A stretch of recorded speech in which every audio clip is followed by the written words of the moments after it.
وارد، انت لا تخافين، ماكو حاجه للخوف. شلون ما اخاف يا شعبان؟ اني كم وارد عندي، اني ما صدقت يطلع بكفاله، هالنوبه يرجع يعيد السالفه. انا ما اعيد السالفه، انا راح اكملها. زين لو لا، انا ما مسوي شيء خالف للقانون، انا اريد اتزوج عطارد والبنيه موافقه. شنو يتحكم بي هذا ناجي؟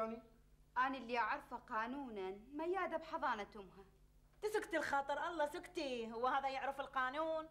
ام وارد، قلت ليش لا تخافين، هذا مو اول مره يسويها، سواها ويا رحاب، ورحاب غصب ما عليه تزوجت والساعه عايشه مرتاحه. والله انا ما يتحكم بي لا ناجي ولا غير ناجي، انا اتزوج عطارد وش يصير خليه يصير. أنا آسفة وارد، هذا المكتوب علي، هذه قسمتي. الظاهر مكتوب علي أعيش مهانة وذليلة طول حياتي. ايش دا اسمع منك عطارد؟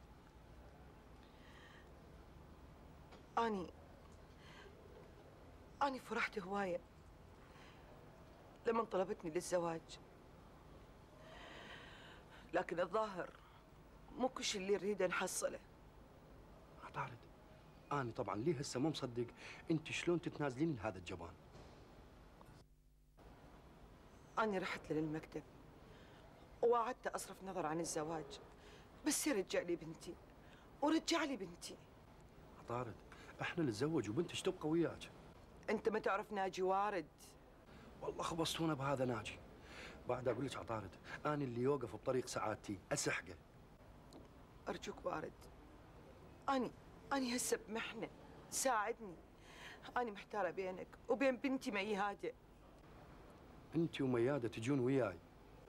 سواها مرة وأخذها لبنتي، يسويها مرة ثانية. والقانون؟ يا قانون هذا وارد، يا قانون. القانون اللي راد له صعدة ونزلة ومصاريف وكل هذا احنا ما نمتلكه. خلينا هالشكل وارد أحسن. أدري ما نتزوج. هذا المكتوب علينا. عطارد، أنا ما يهمني لا ناجي ولا غير ناجي، أنا اللي يهمني موافقتك أنت. للأسف وارد، للأسف أنا من أجل أن أحافظ على بنتي لازم أرفض الزواج. ليش وكيت؟ ما أدري.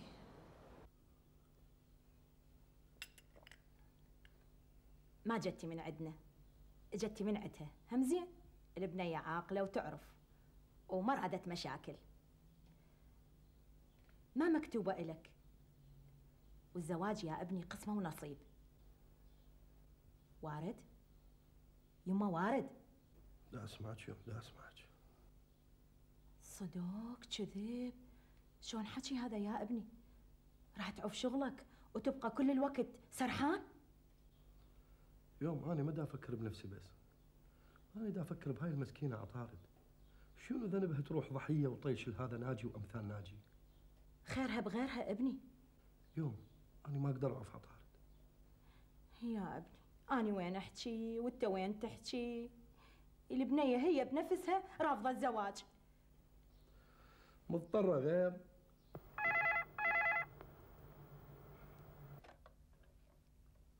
الو، مرحبا.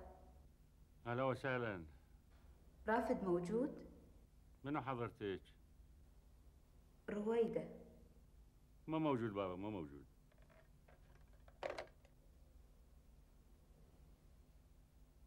منو؟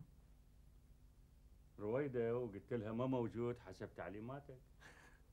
زين سويت.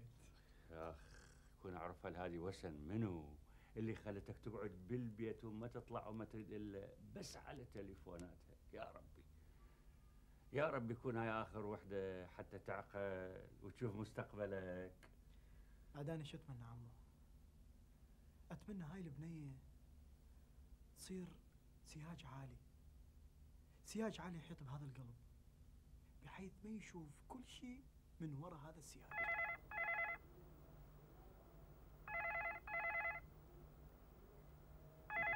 يلا جاوب.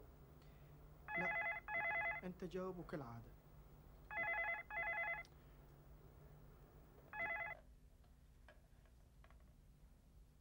الو، وسهلا. من حضرتك؟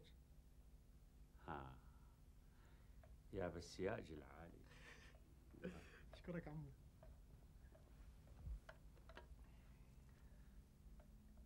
الو، شلونك رافد؟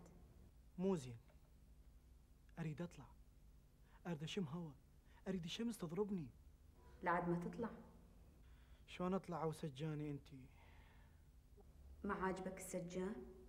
الله، احلى سجان بالوجود. بس لو يطاوعني، لو يطاوعني ويطلع وياي نشم هوا. سجانك يقول لك اطلع لوحدك وتشم هوا. الهوا ما يحلى الا وياك. انت متأكد؟ ليش عندك شك؟ يعني كل هاي الامتحانات وباقي شك عندك؟ جاوبني بصراحة.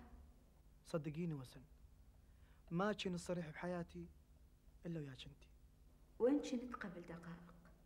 وعيونك بالبيت. اكو احد خابر قبلي؟ حتى تعرفين انا صريح وياك. اي نعم، خابرت رويدة بس ما رديت عليها. هاي مو رويدة، لحد منو؟ هاي اني، وهذا جزء من الامتحان. طبعا ما خطر ببالي اتعرض لهيج امتحان. تعبت من الامتحان؟ وسن كافي عاد، ترى كثرة الدق يفك اللحيم. مدام انت تنجح بالامتحان لويش ما تستمر؟ الى متى؟ الى متى فهميني؟ بدر، ايش قد صار لك مطالع طلعات مال عزوبيه؟ من تزوجت؟ شنو رايك بطلعه دسمه؟ لا يابا لا، اكبرنا بعد على ايش طلعت. لا مو من هاي اللي تفكر بيها. عزيمه. بس شلون عزيمه؟ عزيمه مليونير وعندك الحساب. وانت معزوم بيها؟ طبعا. عاد انا شنو مكاني بهاي العزيمه؟ انت وياي. اني عازمك بالنيابه عن صاحب الدعوه. لا يابا لا، من يقول صاحب الدعوه يقبل؟ يا معود، ودعتك فد حباب وطيب وهسه يفرح كلش من يشوفك وياي، وانت هم راح تتونس بالعزيمه. زين، هي ايش وقت الليله؟ الليله الليله الليله سارتنا حلوه الليله، الليله الليله سارتنا حلوه الليله. اخ انت واقف تتفرج واني دا اتاذى. لا شو اسوي لك يا حبيبتي اذا الام طبيعيه؟ بس الام قويه بدر. اوديش للطبيبه؟ شلون مو انت معزوم؟ حسن مو مشكله، عوف العزيمه. لا لا، روح لعزيمتك حبيبتي اذا تريدين اوديش للطبيبه عوف العزيمه. لا، روح لعزيمتك، بعدين هي هذه الام تجي وتروح. روح ارتاح احسن. زين، مع السلامه. مع السلامه.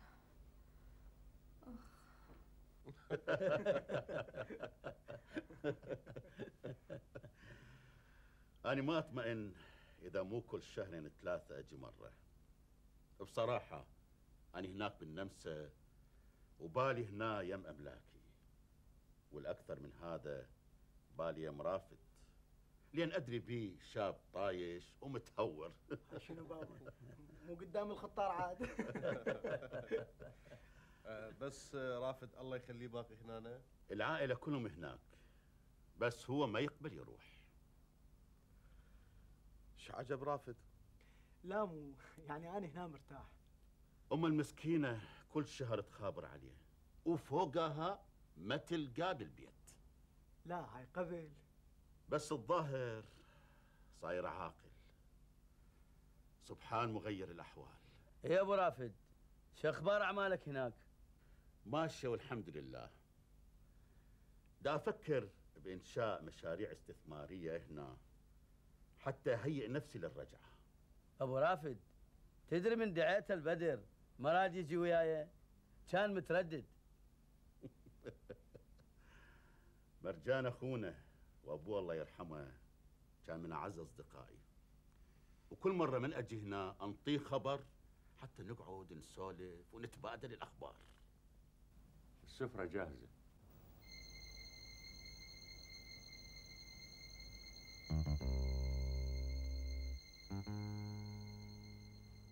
أعرفكم على أبو صائب، أعتبره من أعز أصدقائنا، وهو بمثابة الأب الابني رافد. ولما هو ما كان اطمئن على هذا البيت ولا على رافد.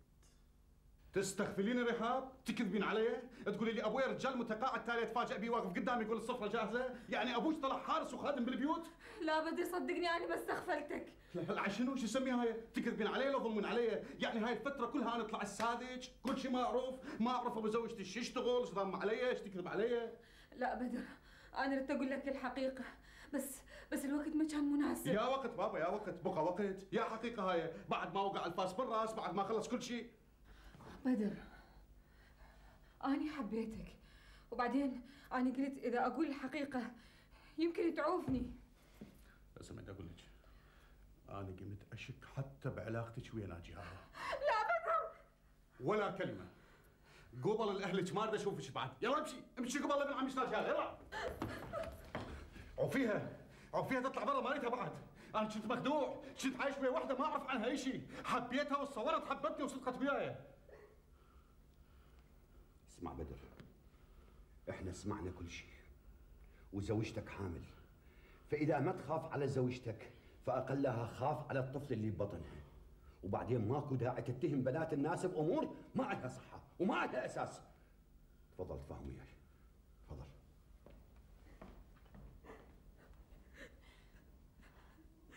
يعني إذا كنت أنا غلطانة يغفر لي غلطي، أي شيء يصير.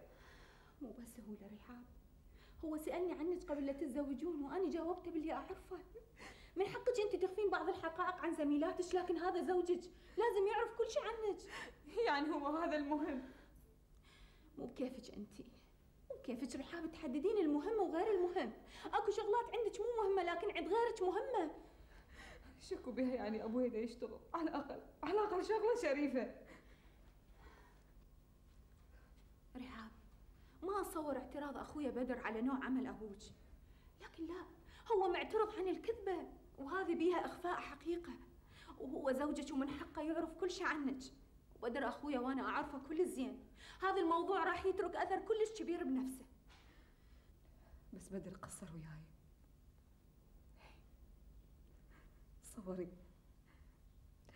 تصوري يتهمني ويا ابن عمي ناجي اللي رفضت على موده.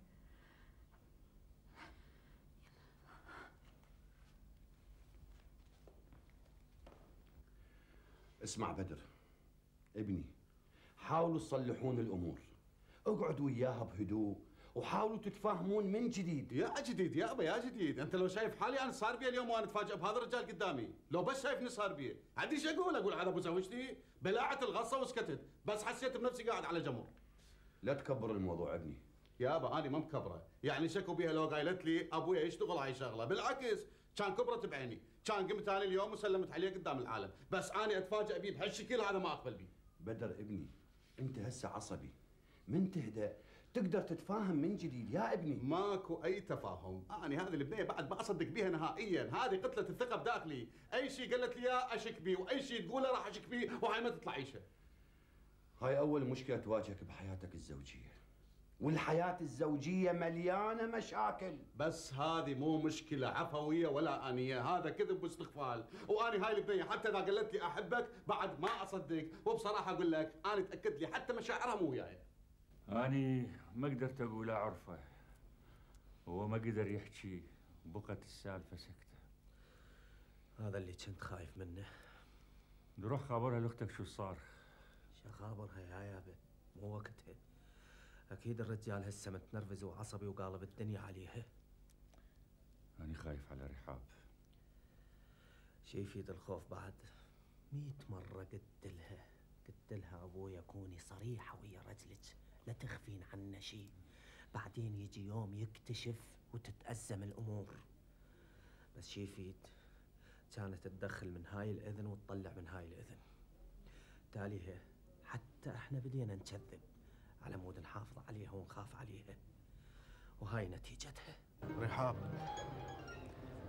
أنا أحبك بصدق، وما أعتقد أكو سبب بهاي الدنيا يقدر يمحي هذا الحب من داخلي. لو أكو كلمة أكبر من الحب ما كان بخلتها عليك؟ الناس متعودة قبل الزواج تسأل عن البنية وعن أهلها. إذا تريد تسأل أنت حر.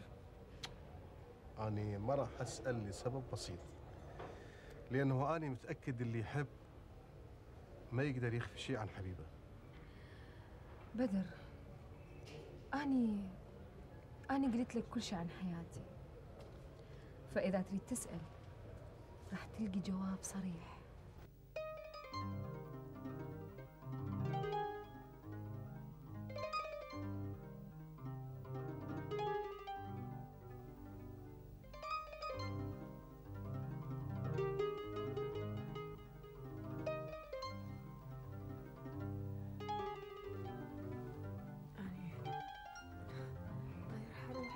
لا عوفي، أكيد هسه هو بعد عصبي.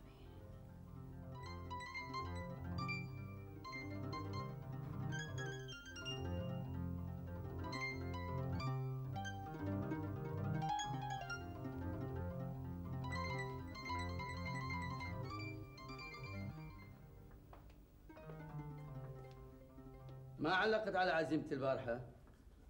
زينة. هذا شلون تعليق؟ ما عندي شيء اقوله مرجان. هاي ايش فيك بدر؟ اخويا ماكو كل شيء ما بيه. بدر، ترى البارحة وقت العشاء تصرفاتك ما عجبتني. يعني شو تريدني اسوي؟ ارقص؟ قام ارقص يا مرجان. لا، بس ما كنت ويانا. اول شيء قاعد لا تحكي ولا ابدا، ثاني شيء هاي النكات الحلوة لا ضحكت لا ابتسمت، وقاعد صامت وساكت، وهسه نفس الشيء. شنو السالفة؟ مو قلت لك ماكو شيء يا مرجان، ماكو شيء يا اخوي العزيز، ماكو شيء. بدر، الضم على صديقك. اي مو قلت لك ماكو شيء يا مرجان، هسه ليش كل ساعة تعيد علي ماكو شيء وخلاص؟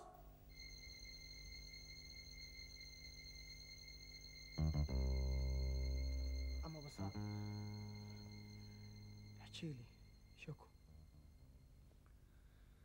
يعني شو تريد تعرف؟ مثل ما أنت تعرف عني كل شيء، أريد أعرف عنك كل شيء. مثل ايش؟ البارحة ايش بيك؟ ليش هو صار شيء البارحة؟ أي، أنا شفتك البارحة تبكي بالمطبخ، شفتك وما ردت أفاتحك بنفس الوقت في الموضوع، لأن حسيت الوقت مو مناسب. بس هسه أريد أعرف ليش؟ يعني وإذا عرفت؟ أساعدك. أنت مو تساعدني؟ مو تعرف أسماء صديقاتي؟ مو تعرف وين أروح وين أجي؟ كل شيء تعرف عن لقاءاتي، صح لو لا؟ صح، بس أنت ما تقدر تساعدني بهالموضوع. طيب ما أقدر أساعدك، لكن أشاركك بحزنك. احكي عمو. الرجل اللي كان هنا البارحة مرجان؟ بدر. بدر، وش بيه؟ هذا زوج بنتي. بنتك اللي زوجت قبل أشهر؟ زين، هو ما يعرف أنت تشتغل هنا؟ البارحة يلا أعرف. أدري عمو، بس المفروض من بدر يعني يعرف إنه أنت صاحب البيت. أنت ترى تعرفني وعايش وياي أكثر من بابا. عمو، ترى أني باكر أروح. إي، باكر أروح له وأقول له بالحقيقة. لا بابا، عوفة عوفة. ما أرتاح أنا إذا أشوفك حزنان عمو. أشكرك يا ابني، أشكرك. اسمح لي أقول لك صائب، ترى أنت غلطان وأختك أيضا غلطانة. هاي شنو منتهى؟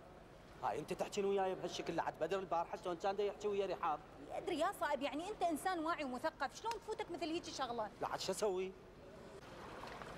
كان المفروض من البداية تنصحها لأختك، تخليها تكون صريحة ويا زوجها. حاولت ما قدرت.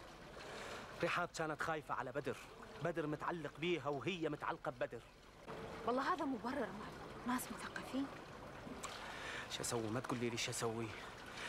ثانيا معرفة بدر بالموضوع من البداية كان يأثر عليه، يأثر على نفسيته وتشكل صدمة بالنسبة إله. ورحاب كانت حريصة على علاقتها ويا بدر وما تريد تفقد علاقتها. أنا دا أحكي ويا إنسان واعي مثقف. الصدمة الأولى إذا صارت مو أهون من الصدمة الثانية. الوضوح مو أساس العلاقات الناجحة. تفضل شوف، امرأة حامل بشهرها الخامس وزوجها فقد الثقة بيها. الحق وياك وويا بدر همينه، بس شو نسوي؟ هاي هي اللي صار صار. أكو شيء آخر مهم، وهو المشاكل اللي دا تصير بين بدر ورحاب راح تأثر على العلاقات الباقية. ايش تقصدين منتهى؟ صعب، أنت مو صادق بعلاقتك وياي. منتهى ترى احنا علاقتنا ببعضنا مجرد قرابة وبس، وهاي هي. أنا جيت لي هنا على مود تساعدين رحاب بمحنتها، مو تقلبين علي. بعدين أنا تفاجأت لما عرفت منك بدر انسحبت شكوكة على ناجي ورحاب. أنت أول الناس تعرفين رحاب فضلت بدر على ناجي، فعلى أي أساس يبني شكوكة هاي؟ وإذا كان على شغلة أبوها ما يفترض بي أن يضربها وهي حامل.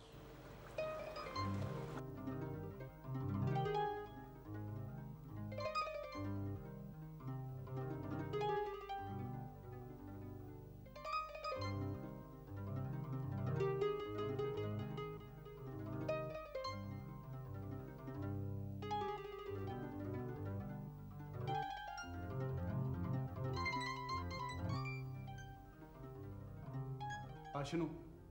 منو قال لك تجيبي الاكل ها؟ ما اريد الاكل من ايدك ولا اريد اشوف وجهك، لانه من اشوف وجهك اشمئز.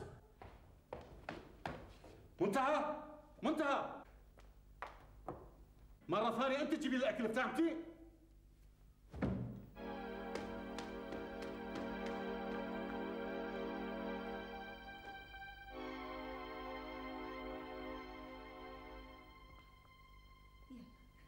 ما يخالف، بعد شوية عصاي. أوفي.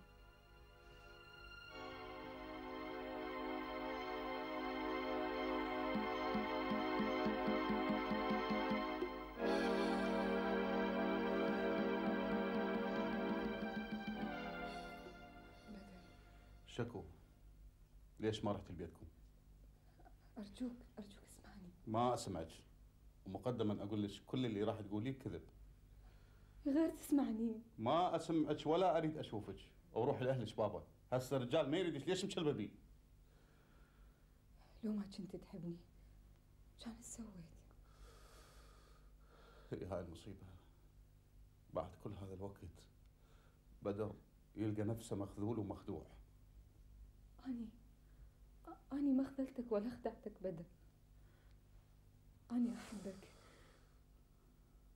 بقد الدموع اللي ذرفتها من البارحة لليوم. أحبك أكثر من حياتي، حتى أكثر من هذا الطفل اللي ببطني. حتى هاي الدموع بعد ما أصدق بيها. بدر أنت هواية تأذيني، أنت تقسى علي هواية. بس مو قد قسوتك أنت رحاب. أنا قابلة بدر، قابلة. صدقني أنا دا أحس بيك ودا أتألم لألمك. خوش عندك أساليب. اعذرني بدر، أنا آسفة، بس ما كنت أظن أنت بهالقساوة هذه. أقول لك ترى أنا تعبان وأريد أنام، فروحي، وإذا لأهلك فأحفظ إلك ولكرامتك. يلا. الويل ويله أصل الليل كله أصل من بيت أصلي وفاصل من سدرتي العالية. الويل ويله أون الليل كله أون قلبك علي ما يحن حال السقم حالية.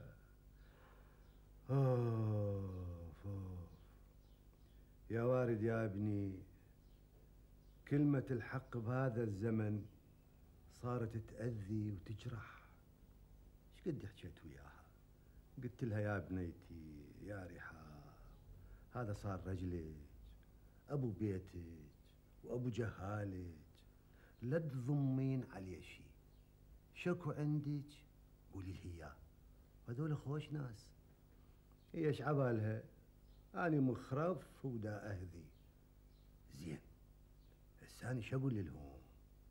ما يقولوا لي انت خشيت للبيت واكلت وشربت ونمت عندنا، ليش ما قلت لنا الصدق؟ حقهم حقهم. عاد لو يعرفون الباقي شلون عمي شعبان. زوجها اللي هسه ما يدري برحاب عندها اخ اسمه وارد واخت اسمها وسن. ابني ماكو شيء ينضم، كل شيء يطلع. بيت بناء غلط. ايه بناء غلط. كل واحد منهم ما يفكر غير بنفسه، قلوبهم غليظة، ماكو رحمة، ماكلتهم الأرض. بيت يراد ليتفلش كله من أساسه وينبني من جديد. بس يا بدر لا يا بدر لا، ما يصير تشك بحب رحاب إلك. لا يا بدر لا.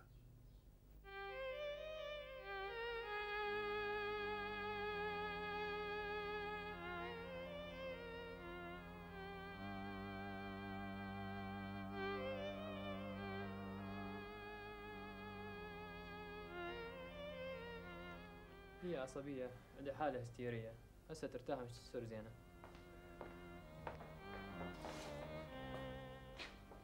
ها دكتور بلا زحمة، بشر. هستيريا عندها، هسه ترتاح إن شاء الله وتصير زينة. ها صار لكم هواية هنا؟ يابا أكثر من ساعتين، لحقت أغير ملابسها وأنتو لا أنت ولا بدر. ماكو حد بالبيت، لو ما يجيني تليفون من مدرستها ما قدرت اجي، وخابرتها البدر، شوفي خابري مرته اللي قبل كم يجي.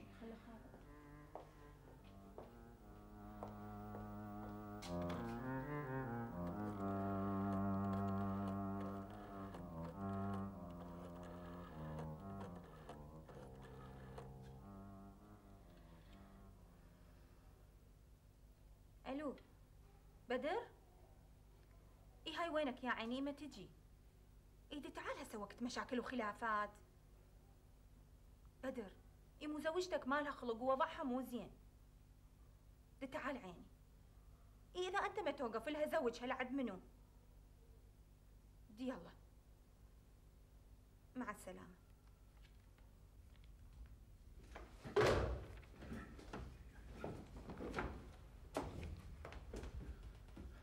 مرجان انا طالع. خير بدر؟ اكو شيء؟ لا هيك كل شيء ماكو. تحب مساعدة؟ اشكرك.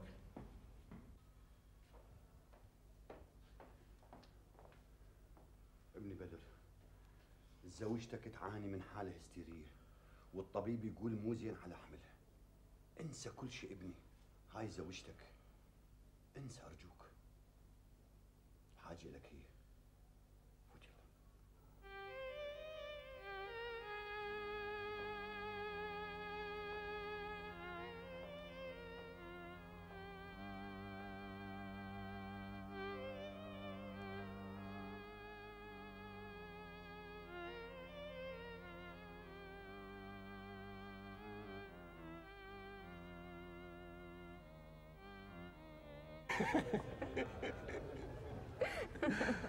طبعا رحاب اني اوصل لقمه سعادتي من اشوفك تضحكين. بوجودك حبيبي ابقى دائما افرح. شوف شوف هاي دموع الفرح. يابا تحرم علي عيشتي اذا اشوف بعيونك دموع الحزن.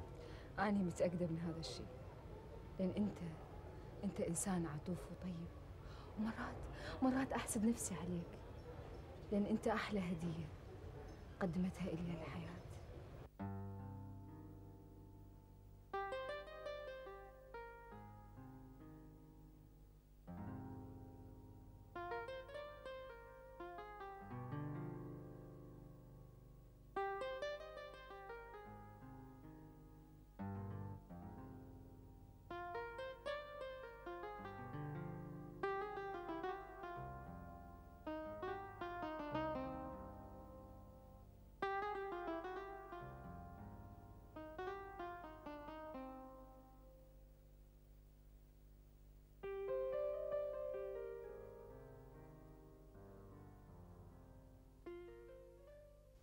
نسرين، نسرين يعني إذا ناجي بقى متعنت أنت تبقين متعنتة.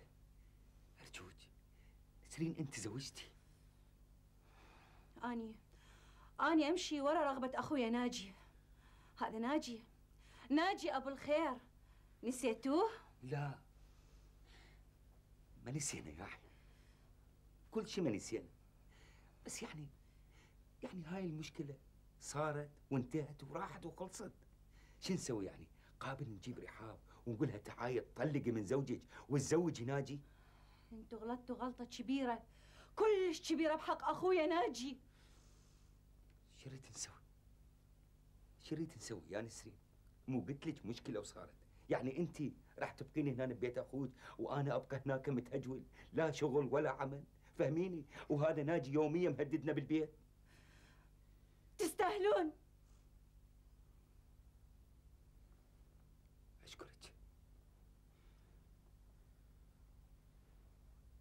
أشكرك نسرين، هاي جزاتي، هاي أني فاهم اللي داريتك واللي حطيتك بنص عيني.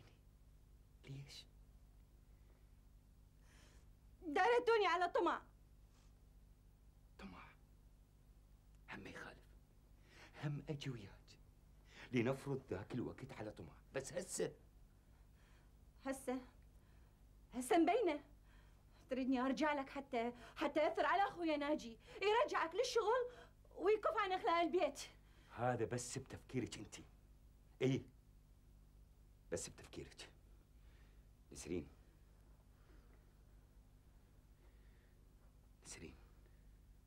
أنا ترى صبرت عليك مرة ومرتين وثلاثة، وهاي آخر مرة، وإذا ما وافقتي ترى أنفذ اللي يراده أخوك. وشنو اللي يراده أخويا؟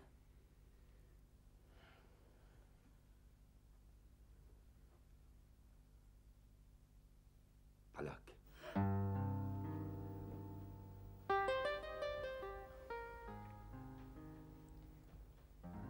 أشو ما رايح للدوام؟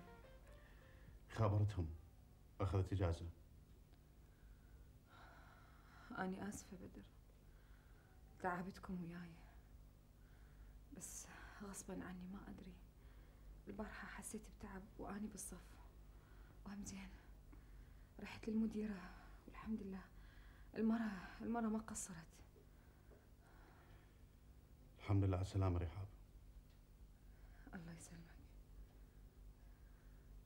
أنت بعدك زعلان مني؟ خليها هسه مو وقتها. أنا ما أستحق أن أكون زوجة لك. دوك لي ريوقك هسه. أريد أسمعها منك، أريدك تقول لي أنا سامحتك.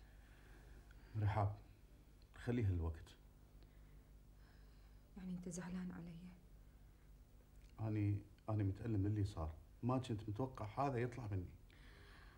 بدر إذا ما تريدني قول، باكر أروح البيت أهلي إذا كان هذا يريحك. حبيبتي رحاب، مو قلت لك بعدين نتفاهم. إذا أكلي مو أنت من البارحة ما ماكله. ما يخش الأكل بمعدتي إذا ما تقول أنا سامحتك.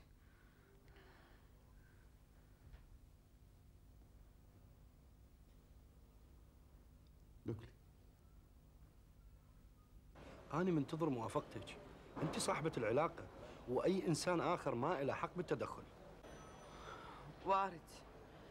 وارد تتصور أني خايفة على نفسي، أني خايفة على بنتي ميادة وخايفة عليك أنت. لا تخافين علي، أنا أعرف شلون أطلع من شرخها. هذا فد إنسان غدار ما إله أمان. أدري عطارد، ليش وقت نبقى على هالحال؟ بس لقاءات متكررة والحكي نفسه دياعات. إلى أن يحلها ربك. آمنت بالله. أنا أعرف حالك وارد، بس أنت هم مقدر حالي. هسه أنا قاعدة هنا أنا وياك وبالي كله يم بنتي ميادة. خايفة على ياسا عيجي وياخذها من البيت مثل ما سواها أول مرة. عطارد، هذا وقت كله محسوب علي. أنا هم كبريت وأريد أشوف أطفالي قدامي يكبرون. إذا هالشكل وارد، روح شوف لك وحدة غيري. أنا آسف عطارد، أنا ما أقصد هذا. أنت حقك وارد، انت شفت من ورايا مشاكل هوايه. اني ظروفي صعبه ويمكن ما اصير لك، ويجوز قضيتنا تطول. وارد شوف لك وحده غيري. مستحيل عطارد، انا اريدك انت. انت شو تسوي؟ شو تسوي بمريه مثل حالي؟ اوفني وارد. ادري عطارد، يعني مو من حقي احلم بطفل؟ هاي الحقيقه وارد. واذا انت فد يوم وعدتني بشيء فانت حل من هذا الالتزام. انا راح ابقى وياك عطارد وانتظر، وانت مستحيل تصيرين لغيري. صائب أني آسفة لأنه ذاك اليوم سمعتك كم كلمة خشنة. أخوك ومن حقك أن تتعاطفين وياه. بس أني ما أتعاطف ويا أي أحد لمجرد التعاطف. أني أتعاطف ويا الحق. تقول أني أفهمك؟ أنا تعبت وانتهى، أنا مو طرف بالمشكلة منتهى. بس هذه أختك. كل واحد يتحمل وزر أخطائه. إحنا شنو دورنا؟ هذا أعتبره تخلي عن المسؤولية. أنا تعبت وانتهى، تعبت هواية تعبت. خير يا ستار. لأنه هاي الأشياء دا تبقى كلها مكتومة جوا. اللي تكرهها ما تقدر تقول له أنا أكرهك، واللي تحبه ما تقدر تقول له أنا أكرهك. بس إحنا ليش نخلي هذه الأشياء مكتومة؟ لأن هاي الأشياء بيها تبعات، ومو كل واحد يتحمل هاي التبعات، وهي هاي المشكلة. طالع؟ طبعا طالع. والتليفون؟ تليفون؟ لقد ولى زمن التليفونات وأتى زمن اللقاءات يا عمو. نجحت بالامتحان وهاي هدية نجاحي. وسن. الله، وسن. اكو غيرها؟ وين راح اشوفها؟ نفس المكان، تعرفه مو؟ اكو مكان من مكاناتك ما اعرفه. حبيبي انت، كاتم اسراري انت. اموت عليك عمو. يلا عيني، الى اللقاء. هاي غلطت البنية، غلطت. لو خليتها على التليفونات هواي احسن. ايه ليش؟ بيش طالبني؟ باي باي. الله يهديك. يما أنا طالعة. وين؟ ما أتأخر. غير تقولي لي وين حتى إذا أجا أخوك أقول له؟ أروح أخابر وأجي. فدوى عمرك. أخ هو أني أقدر عليك؟ احتاريت بينك وبين أخوك. مو قلت لك ما أتأخر. فدوى عيني حبيبتي فدوى.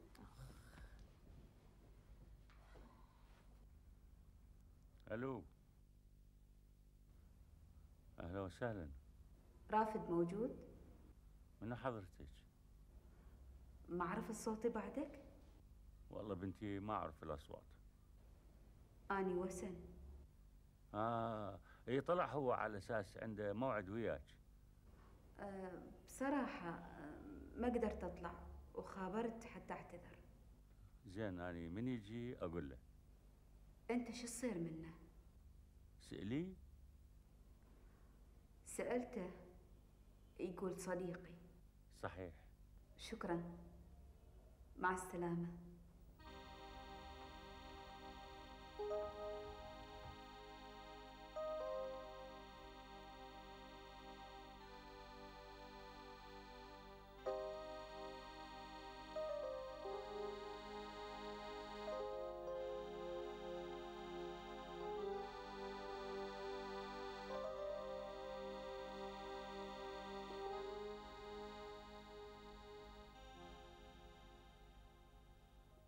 أقول يمه.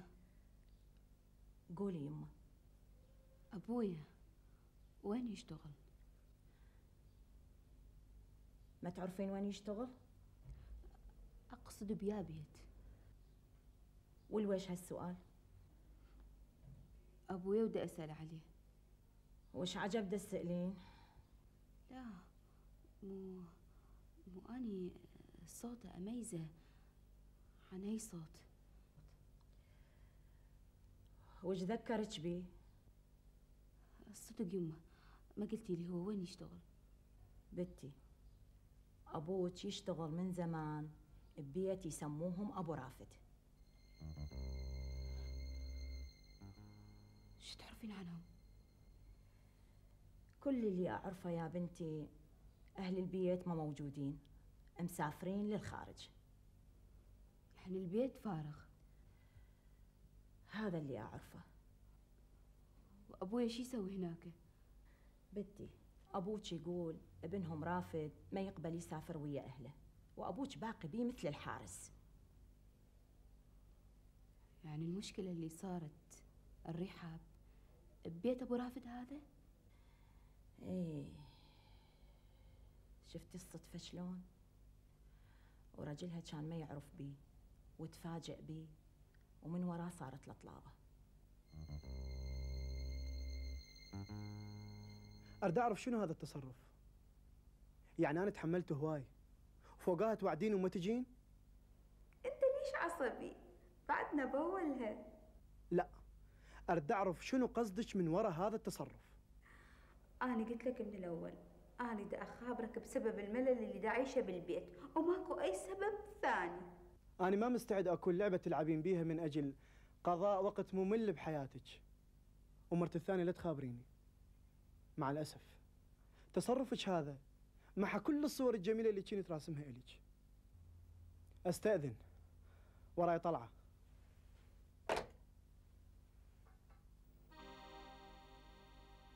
شو دا تسوي نوسن؟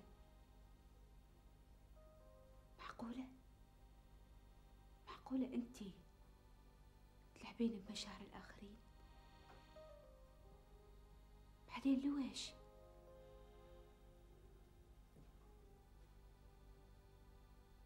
لويش انت تعلقتي بيه بهالشكل؟ اصحى على نفسك وسن. تريدين تخوضين تجربة ثانية فاشلة؟ لا وسن، لا. انت وين وهو وين؟ بعدين لويش؟ شكو بيها؟